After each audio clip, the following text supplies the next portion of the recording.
Ladies and gentlemen, this is Huge Pop Wrestling Podcast. Huge Pop here. I have a special guest. Before I introduce him to you, I'm going to play his entrance music, and then we'll give him the proper entrance, okay?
Girlfriend, I have with me tonight PWX's own Syn of the Syndicate.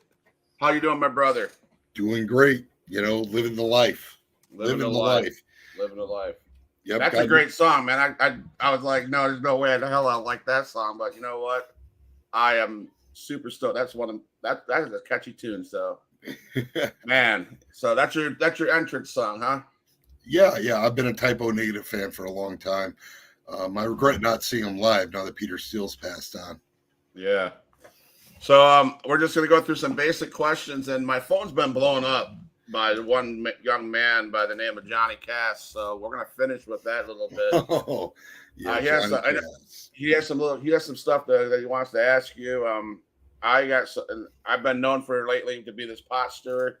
So don't mind me. But if I try to stir some shit up, that's what I'm going to do. Hey, that's what my fans like to hear. That's what they like to see. So I'm saying I'm not afraid of it. All right, I don't think you are. I've seen some videos. You're definitely not afraid of it. So I can agree with that, man. First of all, I'd like to thank the WrestleBox. They're our sponsor. They are a Funko Pop mystery box, and they if you go to their website, look up Google Wrestling Box, they'll give you, if you use the code HugePop, they'll give you 15% off. So I thank WrestleBox, and thank all the people on Facebook and on Twitch and YouTube for watching. Hit the subscribe button, hit the follow button, and we'll go. So I'll get to the questions that the people ask on the comments. I'll get to those questions too. But let's start off with, who were your favorite wrestlers growing up? Oh man, guys like Mr. Perfect, Bret Hart, you know, the technical guys. Yeah, I was a huge fan of them. It's hard not to be. As showman, I mean, you got to look at the athleticism for his time. Randy Savage was amazing. Oh yeah. Not just pre-Slim Jim. I mean, when he first, when he was down south, and then he first got brought into WWF at the time. You know, he was doing a lot of maneuvers that people weren't doing back then. Was he flying off the top rope like you did? Once he got to the Slim Jim era? When I was in my younger days, I was using the frog splash as a finisher, but that changed. Okay. Awesome. What got you into wrestling, man? You know what? It's going to sound hokey, but family in a way, because my grandfather, when I was just a little Syn, maybe 5 years old, it's 5-year-old Syn, my grandfather would put me on his lap, and he'd put on like WCW, NWA, era kind of stuff. Yeah. So, Dusty Rhodes and Ric Flair and all that, I saw all them early on. It wasn't until a little bit later that I started seeing, more of the WWE stuff. And, when you're younger, that seems more exciting because they're larger than life. And right. But I did start with a hardcore kind of background of the old school from my grandfather. Mhm. So, I mean, I was just always attracted to it once he turned me Nice. onto it. Nice. I will tell you a little story about me. I got into it, started getting into when Saturday Night's Main Event came on, and you get Hogan facing Sid Vicious and or King Kong Bundy or whoever. There was one night at Saturday Night Main Event, my mom told me, "Do not let your brother come in and watch this. He's too young." Of course, I Okay. slept upstairs. He slept upstairs. I ain't gonna tell I'm not gonna say nothing to my parents. I thought, and so Sid Vicious was on and he was facing Hulk Hogan. I think it was Saturday Night's Main Event, and you know how Sid Vicious would put up. He goes, "Who wants to smell a power bomb?" Well, Yeah. I got my brother up, and I go, "Whoa, I smell a power bomb." I went to throw him to the bed, right? Well, his feet kicked up and kicked down the ceiling lamp.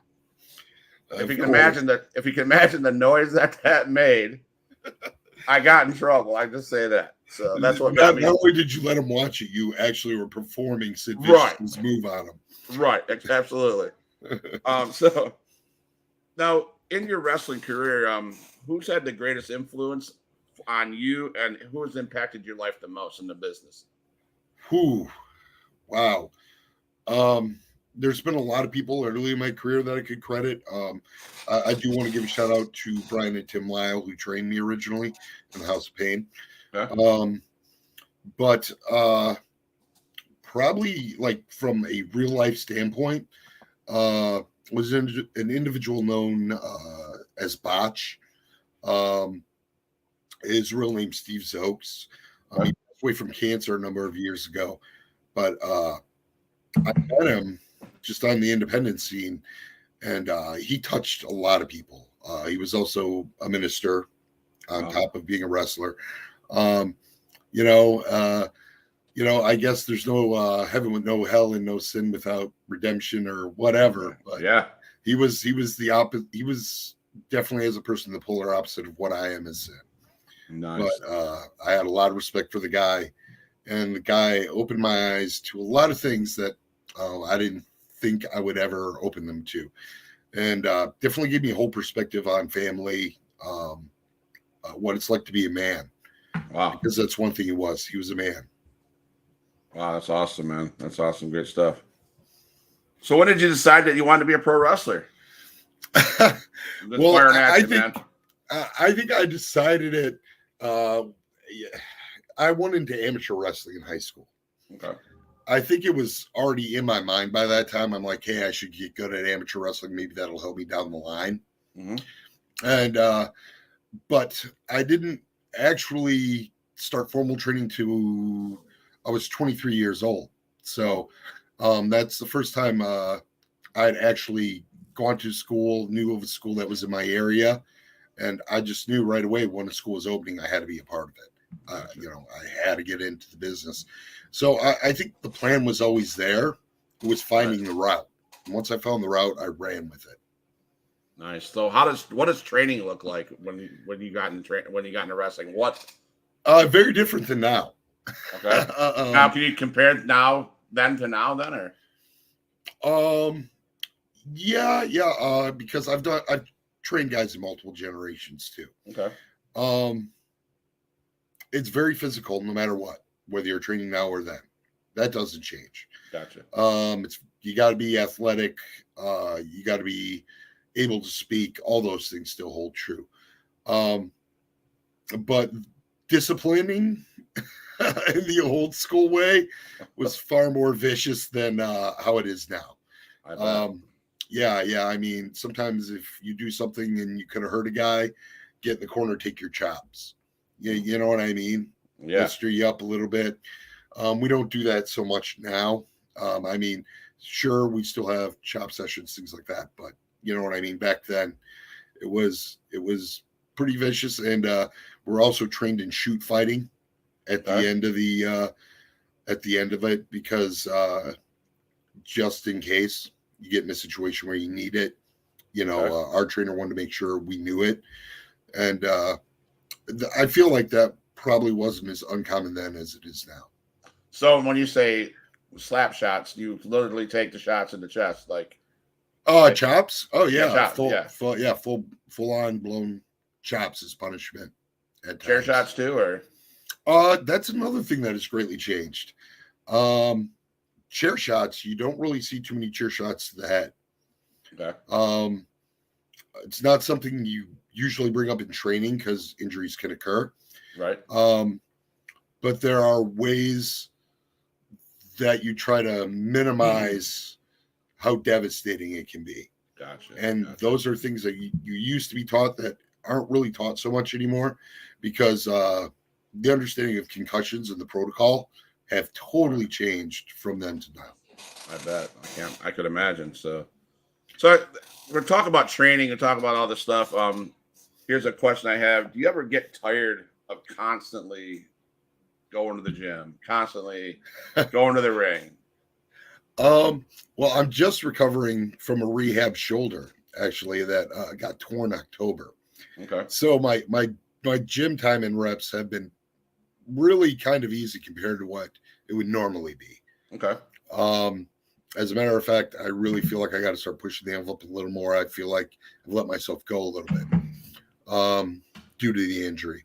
Right. But no, it's part of it. You get used to it.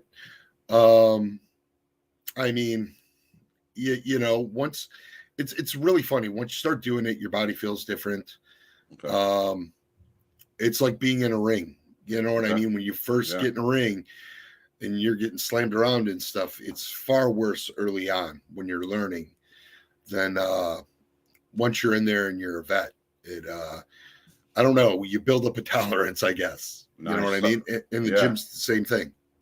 So is it like an addiction almost? Yeah.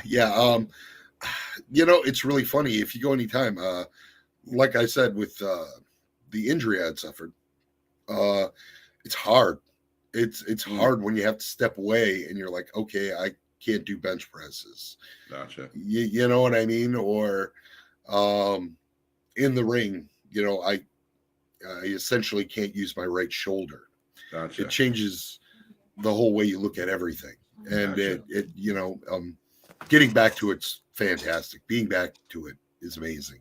Nice. But you do miss it. Once you're used to it, it's almost like a ritual. Okay. So now you say you miss it. So obviously there must be, you must probably with the guys you hang out with or guys you meet on the circuit, the venues you go to, you have to build up some close friends, I'm sure. So could you tell us about who's your closest friends in the industry are? We going kayfabe here? Hey, you know, well, I got some questions, man. Okay, we're going to take a little step away from it. We're going to shoot here. There's a guy, and I'll even say this is Syn. I have the utmost respect for him. Angus McDuff. Okay. Angus and I are fierce competitors. Okay. But that only becomes how do I put this? I have a tremendous amount of respect for him. Okay. And I think we click on a certain level, even though we don't always see things the same way. I think there's a closeness there that I don't necessarily have with a lot of the guys that I've known over the years. And I've known him for so many years now that, you know, you build up that level. And that's a guy that I think, even though we live a distance apart, I always try to stay in contact with him. Now I see him about once a week. And like I said, even though we stand as opponents on each side of the ring, I don't think we've ever been on the same side of the ring. Nice. I respect him. And it's hard to say, but I might even begrudgingly use the word friend. We get you out of character. I apologize, man. So, I mean, but you know, I have to be real. So, you know, I mean, you guys are real people. So, what's your favorite matches? Savage Steamboat WrestleMania 3. There's a flashback. I mean, that's one of the best ever. Going back and watching it, even though Brock spiked himself, Brock Lesnar, I believe, was it WrestleMania 20? Lesnar Angle. Okay. Angle was hurt, had a tremendous match. Mm-hmm. speaking of guys hurt, guys like Shawn Michaels with Stone Cold at WrestleMania, phenomenal match, even though he was super dinged up. Yeah.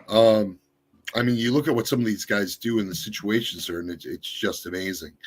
Overall moments. I don't always see eye to eye with Phil Brooks, CM Punk, but the pipe bomb was beauty on TV. I think from a non-in-ring aspect, that was something that was really intriguing, and I think pushed the envelope for its time. He pushed the envelope this year, or end of 2022. We must say as well at that media scrum. I'm sure. Yes. Yes. I mean, my brother and I went round and round and round about that. I'm a CM Punk guy. Okay. He's an MJF guy. I'm an MJF guy. Both assholes, in my opinion, but one gets away with it, one didn't, And I would love to see CM Punk come back and come around and make his point. But anyway, that's that. But I'm a CM Punk guy, so I respect that guy. But what about your favorite matches you've personally been in? There's been a lot of them. I had a lot of good opponents, but if I had to pick one, oddly enough, it's a hardcore match. Okay. It's not even necessarily. I consider him a name because he's huge in Japan and well known with JCW, Juggalo Championship Wrestling. That'd be Madman Pondo. Okay. I worked Madman Pondo in, I want to say it was Ottawa, Illinois. And we had a hardcore match with 1001 thumbtacks, shopping carts, stop signs, the whole 9 yards. And it was actually a benefit for Botch, who I was speaking about earlier. Nice. And what can you say about Pondo? He'll do anything. I've watched a video on YouTube of Pondo pulling out one of his teeth with pliers. Wow. Yeah, that guy's pain tolerance is off. Pondo, huh? Madman Pondo. Yeah. Wow. That match, the reason I was such a big fan, because it wasn't hardcore for the sake of hardcore. It was almost like art. Like, when wrestling happens, right, and you get the right two guys in the ring, right, the right story is told. It's art. It really is. And he told a story in a hardcore match, which is not easy to do. Wow. Because people are just looking for the big moves and this and that. Right. Not the psychology of it, which he really gets. And he's one, I'm not sure how far I could go with language here, but BMFer. We'll see. All right. Nice. I was at, and you're right. It's really important to tell the story. Yeah. From a fan's standpoint, because we want to see the story. Exactly. And I went to Road to WrestleMania last night at Pensacola, and they brought out Bray Wyatt versus LA Knight. Yeah. But they brought them out, and they tell a story. That both LA Knight and Bray will tell a story about what they're about, where Bray is with Uncle Howdy and stuff like that. And unfortunately, you're right. Us fans, what do we want to see? Everybody was chanting tables, chairs. They want to see the violence. And if we're not careful, because that's what we want. That's what we paid that's what we paid the tickets for. I'll be honest with you. We had a hardcore match. Like I was saying, the favorite match that I worked against Pondo, we had a hardcore match. The tables got used in there. The stop signs got used in there. The chairs, the tacks, it all got used in there. But there was a method to it, and there was a story in there. Yeah, and we miss it if we're not careful. Exactly. So, but yeah. So, you answered that question, who your favorite match would have been with. If you came with a warning label, what would Syn be? What would you tell the fans about your product, your warning label? What I am? Your warning label. Warn people about you. Warning label. Be careful or you'll be seduced. The Syndicate's all about the seduction of the innocent. So, that's pretty much it. You know what I mean? Manipulating people to do what I want, to get where I want, to be what I want. That's the core values of the Syndicate. That's how we take people down. That's how we win titles. That's how we get people to do the things we want to do. Or take titles. I'm sure you must have been talking to Mr. Johnny Cass. I'm stirring a bit, but hey, I mean, you're getting ready. You're getting ready. I'm getting ready. So let's get some serious stuff out of the way. Talk to us in talk us into being a professional wrestler. And talk you into being one? Yeah, tell the people why they should be a professional wrestler or why they probably shouldn't. Okay.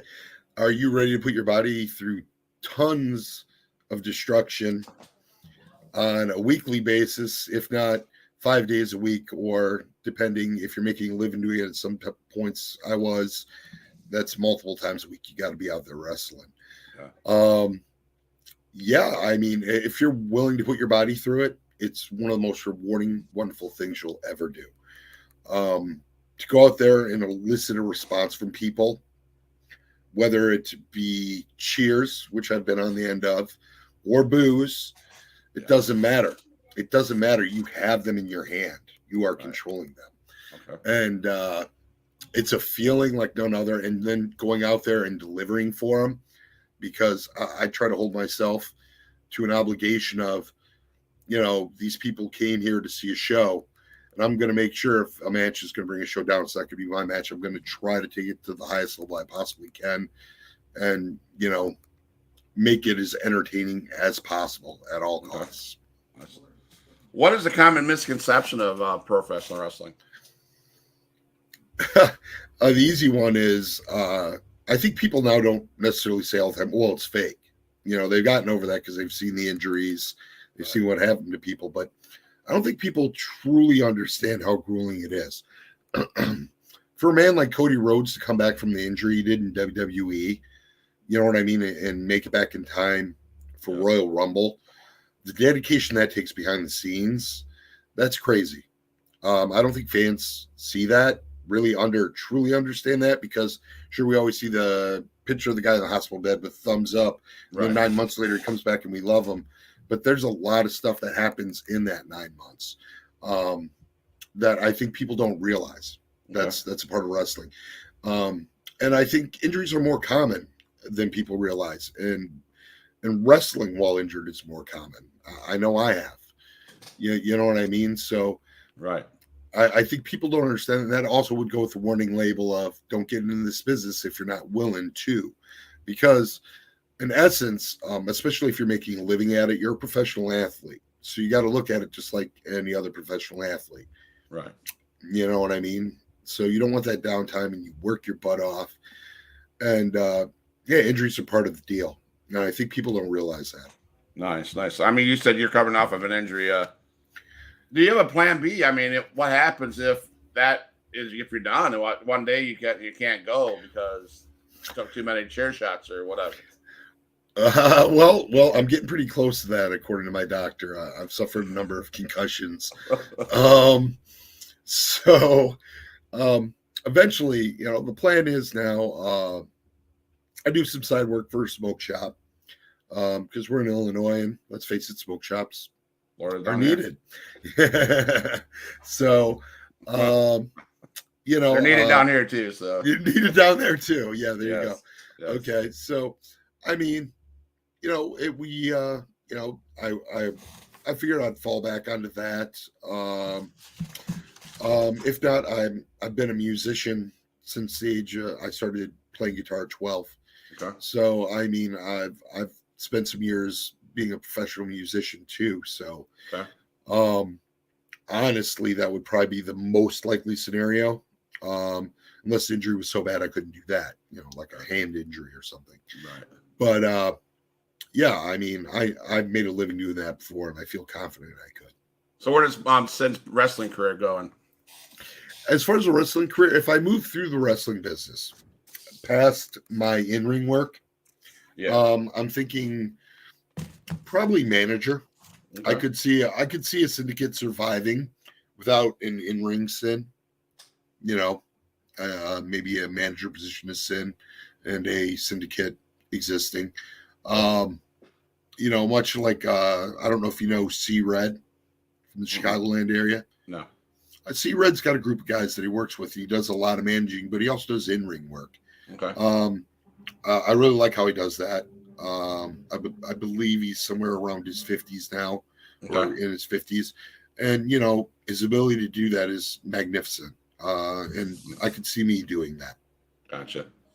So as a wrestler, I got just a two-part question. How important are the merchandise tables to a wrestler like you and to the fans as well as when they get to meet you? Oh, they're huge. They're huge. Right now, I was just discussing with my wife, who you met earlier off there. I was discussing with her some of the merch that I plan on making for Syn, the Syndicates. I plan on making a Syn Slam Buddy, an official Slam Buddy. Nice. So nice. Those are all things I think you got to have at your merch table. I've never. Some guys, you know, also do other merch like AEW stuff, WWE figurines, stuff like that. I've never really done a lot of that. I've more been of a mind of self-promotion, merch selling, and it's really worked out well for me in the past. I mean, especially when you hit new territory and bring your stuff, I feel like you can double, triple your payday sometimes, you know, when you start adding in your merch sales. Right. So I can't stress to enough to young wrestlers they should do it. And as for a fan perspective, I was unfortunately not really exposed to independent wrestling as a younger fan. But by all means, if I like the guy's work and I like his t-shirt design, yeah, I'm going to buy another indie guy's shirt. I have no problem with that. And I wouldn't see why a fan wouldn't either. If you like what a guy does, or even if you hate what a guy does and that's what you like about him, you know what I mean? Why not? Why not? I mean, people are, if you go to a WWE show, they're running up there and buying their shirts and their photographs and stuff. And I really think that's a cool thing to do. An autograph photo with a fan, that's something they carry around and they actually remember. Nice. Huge Pop Wrestling Podcast. My wife bought me a mobile podcast setup, and I'm going to be taking that on the road to do some live interviews at the indies down here. And we have all this merch. We have an embroidery machine, a professional laser printer with a t-shirt press, and she can make stickers and stuff like that. So I think Huge Pop Wrestling is going to make some merch for themselves. So we'll see how that goes. Except for I'm not a great artist, so I don't know how that's going to look. That's what computer-aided drafting's for. You know what I mean? It's all scientific. There you go. I wasn't able to attend it, but do you feel wrestling seminars are valuable and important to be part of? I think so. I really do. I think you should have a good foundation before you go to a seminar with a bigger star. Because usually seminars are more well-known guys, typically speaking. Right. Like, you know, I remember doing a show once and Dr. Det Steve Williams, this was a number of years ago, was there doing a seminar. And, you know, I think they're important. I think they're really important for the intermediate guys that just need some of that polishing. Okay. And I think that's what a lot of those guys bring to the table that do those. You know, I don't think you can go to one and maybe say do 5 or 6 of them and be like, oh, I'm trained now. No, that's not how that works. You still have to be trained. But I think once you got the basics down, that's where seminars really become interesting. And if you're lucky, you train at a school like PWX's school, where we do every once in a while have guest trainers come in. Gotcha. And, you know, we also, I know a lot of the guys from Black and Brave, which is Seth Rollins' school. Yeah. They, every once in a while, a person might come in like an Edge or something. If he's working out, he might do a seminar for him. Right. Just, you know, and it's great for those guys. Gotcha. No, I read something on Facebook. I've asked that question to quite a few guys. There's a thing on Facebook that it says, wrestler, I want to get better and get booked more. Misses a seminar 30 minutes away from where he lives for only $30. One day later, wrestler, I'm at a WWE live event today. I'm so excited. I drove 2 hours and spent $50 on tickets. Yes. The guy's like, dude, you want to get better. You passed up a $30 seminar to watch some wrestling. Watch some wrestling the next day. But you had Yeah. 2 hours. So Yes, exactly. so yeah, that's they're both indie wrestlers. So the indie wrestler is frustrated that you like, dude, you say you want to get better, you say you can't be seen, but yet you pass up your opportunity. And the seminar was ran by Cody Deaner of Impact. Oh, so he gave that up to go down to Pensacola to the Base Center to watch Road to WrestleMania, set up in the nosebleed to watch the show. And you're like, and as a fan, I'm like, that makes a lot of sense. Why would you pass up getting info from Cody Deaner when if I was put in that situation, especially a younger me, you know what I mean? I even somebody at my age, you know, if I was given the option of getting nosebleed seats to a WWE event or to be part of a seminar with somebody who's made it farther in the business than me, why wouldn't I pick the seminar? Right. To me, that's a no-brainer. I can't explain. I don't know who that was. I don't know why they made their decisions, but for me, it wouldn't have went that way. Gotcha. Here's some shoot questions. Ready? Ready. I'm gonna take a phrase out of one of my favorite TikTok friends of mine, Justin Bundy from Rugged Pro Wrestling. He's covering those guys. So he goes, "Let's go." So, what's your favorite wrestling? What's your favorite wrestling promotion? Wow. Can I be partial to say PWX because that's where I'm mainly working now? There you go. Favorite male wrestler of all time? Ooh, holy smokes. I guess we're gonna go with Shawn Michaels. Favorite female wrestler? You know what? She's impressing me and she's on a hot streak, so we're gonna go right now with Rhea Ripley. Okay. All right. So favorite current male wrestler. Oh, okay. Oh, well, I guess the female one will be easy later. Right. Current male wrestler, Roman Reigns is killing it out there. Give up the ones. He's killing it. Favorite theme song? Got to be Girlfriend, right? You know what? Just for Billy, because I know him as an acquaintance, Billy Gunn. We're gonna go with the New Age Outlaws. Oh, you didn't know? No, you didn't know. I cannot stand his ass boy. The new Scissor Me Daddy stuff. No. Oh, dude. I see him turning on the Scissor Me Daddy guys here in a couple of weeks. We'll see. It's hard to tell with AEW. AEW kind of jumps around. I love something Cody Rhodes. That's my favorite.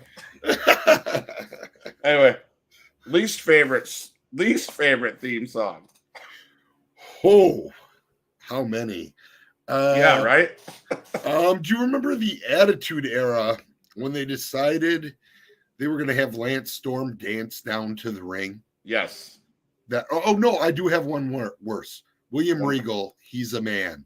Yeah, I hate He's that. a Man. Yeah. Horrible song. Baron Corbin's, his entrance is horrible. Oh, my God. Probably the worst right now. I can't stand him at all. I don't know why he's with JBL because that's the dumbest thing. But because they're both hated. Right. Mount Rushmore of wrestlers. Man. Wow. Here we go. Ric Flair. Man, there's so many people that belong on there. Stone Cold. Yeah. Rock. Yeah. So that's two guys from the Attitude Era. Trying to think of the fourth.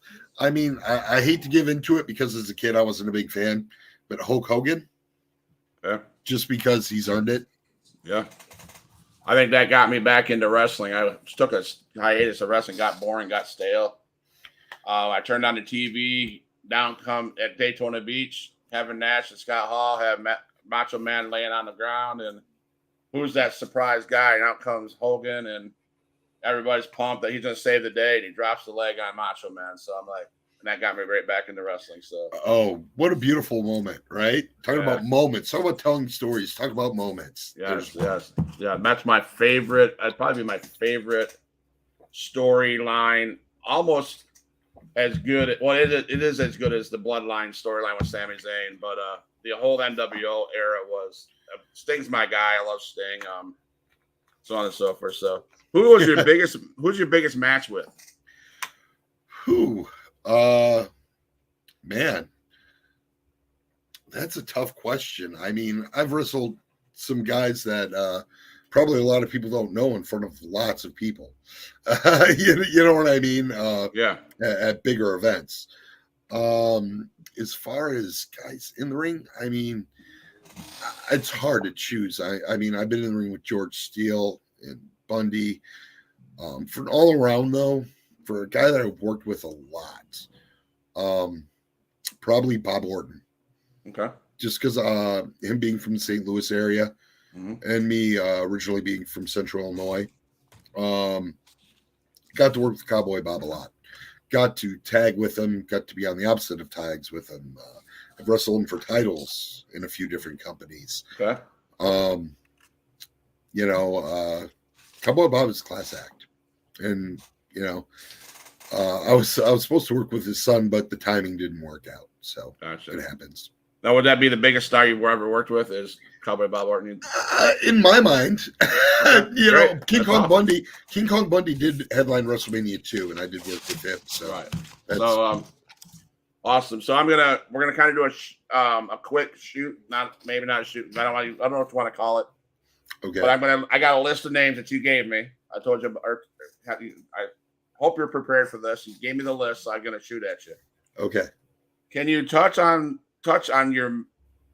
bases on your matches with these guys or your interactions? Al Snow. Al Snow. I met Al Snow in Michigan for the first time. It was the first time I met Al. That was another one of those cases where I wrestled in front of, you know, like 4,000 or 5,000 people, but you probably wouldn't know who my opponents were that night. Okay. But that's where I'd first met him. At the time, I had owned a company called Wicked Wrestling Alliance. Okay. And then at a later time, we brought him in for a show. Nice. And Al, boy, he's wonderful with the boys. Al Snow is wonderful with the boys. That's what I'll say about Al. Nice. As far as critiquing guys, talking to them, getting in the ring with them, explaining stuff to them, a class act. Nice. He's the ass man, Billy Gunn. Billy Gunn, he's funny. I think a lot of people wouldn't realize that about Billy, and he loves college basketball.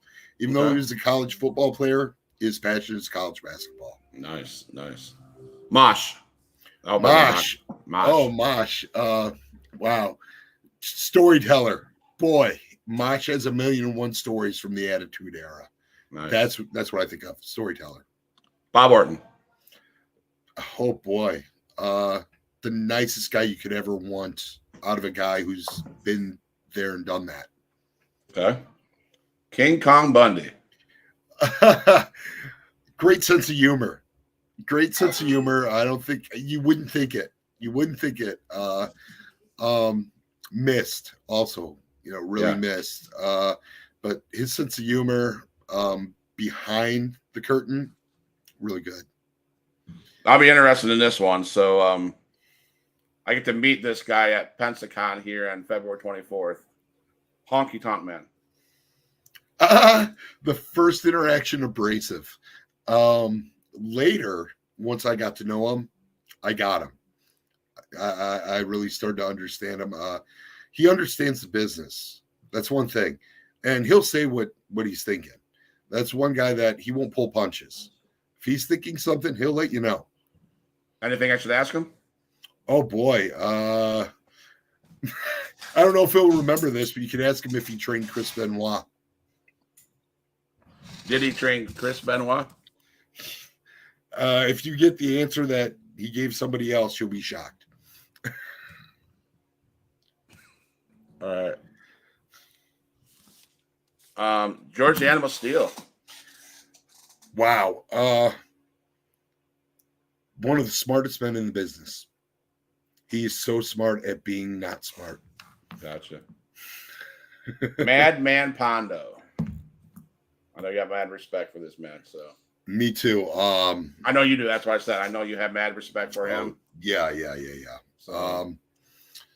Super intelligent, probably totally underrated from a psychological point of view. Okay. So this is a question that is a TikTok. People are they go bonkers over this. It's almost funny now. Who is the greatest WCW heavyweight champion? I mean, how can you not say Ric Flair? Well, the joke is David Arquette. I'm sorry. I must. That is the worst joke ever because it was a bad joke when it happened. I had to ask, right? Oh my gosh. Oh, I feel bad just for hearing that. My ears hurt. That's on TikTok. Just so you know, that's on TikTok. Oh, I'm glad I don't go on TikTok as much as some other social media outlets. There you go. Powerhouse Extreme PWX is Powerhouse. Is it a weekly show? Yes. As a matter of fact, approximately 3 days a month on the Thursdays, the first 3 Thursdays, we have what's called the Power Hour. Mm-hmm. And then on the final Sunday of the month, we have our bigger shows that are more like our pay-per-view-ish kind of shows. Okay. Power Hour is a great outlet for getting young, new talent out there.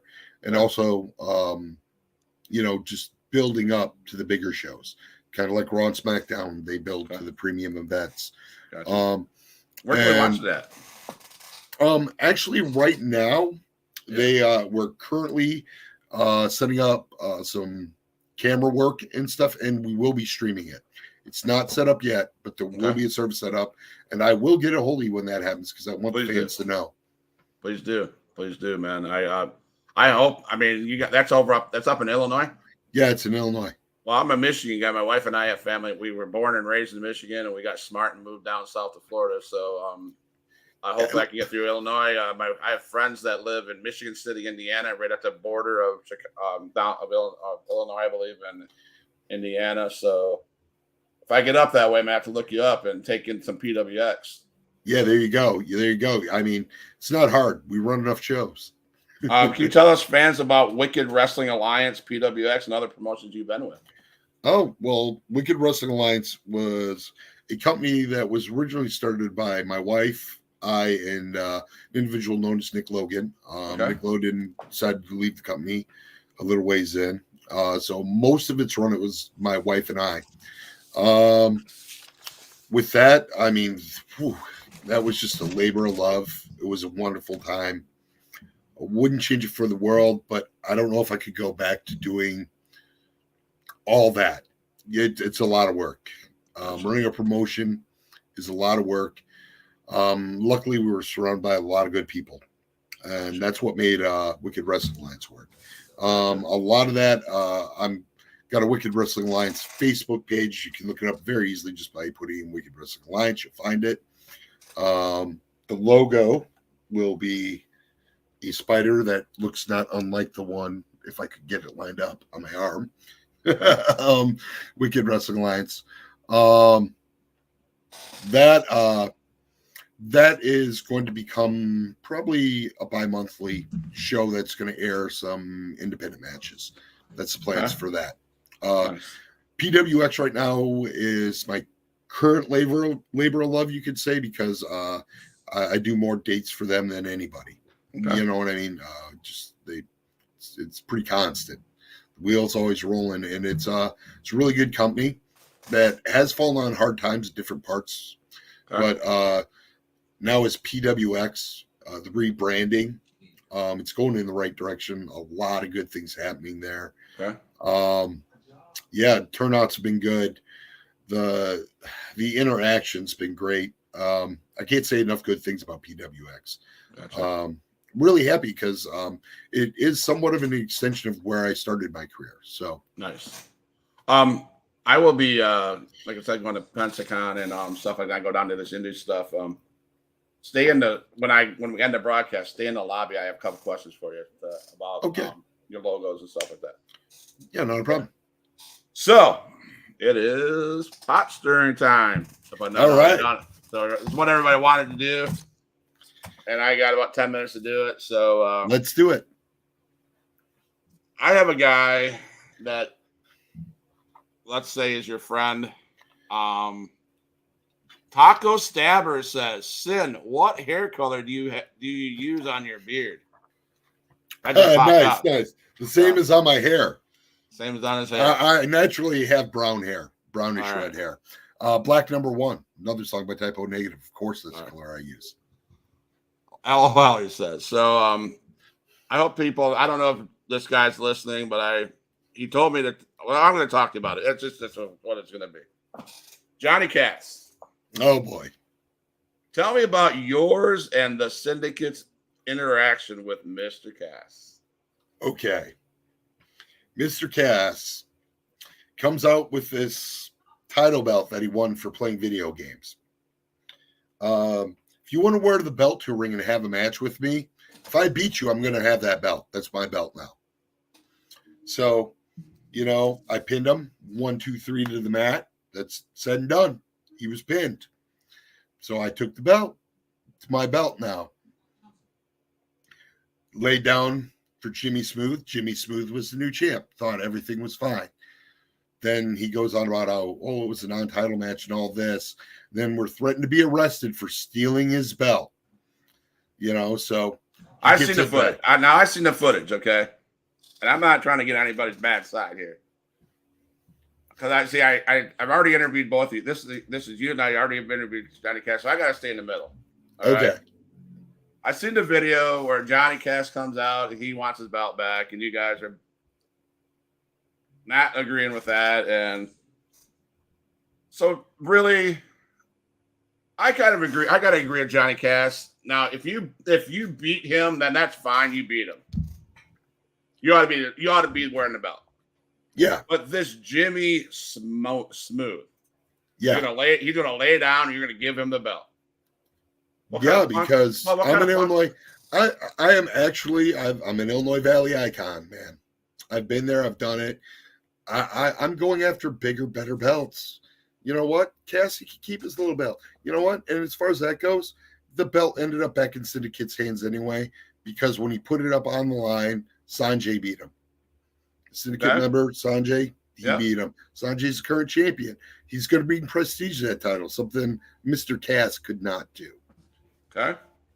That leads me to the last 3 questions I have. Right as you were getting on, my phone blew up and it was Johnny Cass. Okay. And I got 3 questions for you. Not my questions, they're his questions. Okay. We're gonna roll these questions to end the show. Then I'm gonna give it over to you. Okay. Johnny Cass says, how does it feel knowing you can't win any titles the right way without cheating? You only take what you want by cheating. That's his first question. Well, first off, I have been known to use any means necessary to win a match. I think we could say that about a lot of the greatest champions of all time. Are you going to begrudge Ric Flair of all his title reigns because he's done what it's taken to win a match? I don't think so. I agree. But that night that I supposedly stole the title, what's his excuse there? I hit him with the devil driver. He didn't get back up. He's got no excuses. I got to ask you, when you said the devil driver, there's another signature move you use. Can you explain that? Oh, yeah, it's the snake bite. I missed that on the snake bite. Yeah, kind of like a Jake the Snake Roberts kind of move. Actually, being the fact that the serpent is my animal of choice, I love snakes. I always loved having pet snakes since I was a kid through adulthood. Love snakes, love them to death.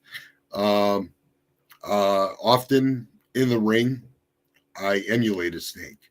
The mist that I spew, that was taken from snakes that spew mist into their venom, into their prey's eyes to finish them off.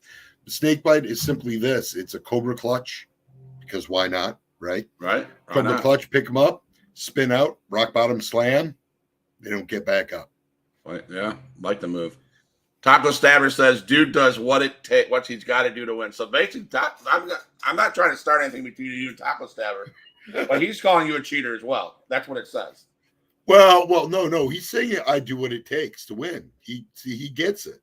I think you might be misreading that. I think he just gets it. Dude does what it takes to win. Yeah, that says he cheats. That's what he's just saying. He cheat. I'm just saying. What? That doesn't say I cheat. I do what it takes to win. All right. Doesn't every professional team do that? Yes, it does. The New England Patriots did that. Yes, right. Deflategate. Cass says he wants the rematch. Do you accept? I think as long as the higher ups at PWX agree, I would be more than happy. I would have no problem with that. I'm not afraid of Johnny Cass. Then he ends his message on my Facebook by this: tell Sanji I'll be coming for him next for his rematch. Okay, Sanji well, that. Pass that I'm along sure to Sanji. I'll pass it along to Sanjay. I'm sure Sanjay won't have any problems with that. There you go, man. I appreciate all your answers, your time. It was great to get to know you. I know there's big things on the horizon for that would include that includes you with Huge Pop Wrestling Podcast. I'm excited to talk to you about those. But I'm going to give you the last however long you need to take. I don't know where your next match is. I don't know who you're going up with at next PWX. I don't know if it's even going to be Johnny Cass that you want to talk to right now. But I want to give you the opportunity and the time to give your warnings to whoever you want to warn, tell whoever you need to tell whatever's next. The show is this part's yours. All right. In PWX, I'm going to keep it firm. I'm going to keep it straight. And I'm going to keep it simple. We are just taking over. It's plain and simple. We're winning all the titles. Nasty Nick Nolan, U.S. champion. Done it. He's got it. Sanjay, got it. I got a match coming up this Thursday against Brian Phoenix for the Illinois Valley title. I'm an Illinois Valley icon. You might as well already say it's in the books. We're going to take it. So, at least one person, at least Angus McDuff sitting there on top of that world title. And at least some tag titles hanging around from KOI. So, I'm telling those guys they need to look over their shoulder because we want all the gold in the company. We want it all. We're not going to stop till we get it because that's just how the syndicate works. Like I said, by any means necessary. There you go, guys. By any means necessary, and by what Syns said about taco stabbers. No, by any means necessary. Not necessary means cheating, but you're just going to get it done. We're going to get done. It could be cheating. It could be, define cheating. If the ref sees it, is it really cheating? No. I mean, I just was at a match here, XIW match where Jackson Slade was going up against Damian Wayne, and Jackson Slade's dad, Adrian Whisper, decided to hand Jackson Slade a thing of brass knuckles, and down he went. And ref didn't see it. Did it happen? Did it happen? So Reverend Logan approves. So yeah, see, I told you. I know. So it's got to be real. It's got to be real. It's got to be real. So it's Huge Pop. A reverend is saying Syn's good. Right. So why do you lie? You see that? He wouldn't lie. Wouldn't lie. Why would a reverend lie to you? Why would a reverend lie to me? Right? Yes. Is he part of the syndicate? No. Okay, no. I guess that's off the Brooks then. Okay, so yeah, dude, man, this is Huge Pop Wrestling Podcast and myself, Huge Pop. I'm so thankful to have Syn on the other line here. Thank you for everything you've done.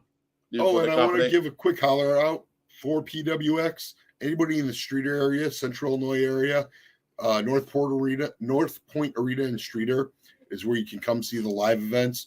Pretty soon we'll be having them streaming online, so keep an eye out for us. PWX or Powerhouse Wrestling Extreme on Facebook. You can look it up there. Extreme spelled with an X. Nice. So I'm going to give you a proper send off. Of course, stay on. Don't go nowhere. I'll talk to you in the lobby. So this is Syn from PWX, head of the syndicate. He's bringing it to you, Johnny Cass. I'm just saying, he's warning you. I don't know what you messed up. I watched the video. You're talking mad shit about their group. They got your gamer belt. If you want it back, you better be bringing some horses. You better bring somebody. Because, I don't know. All right, man.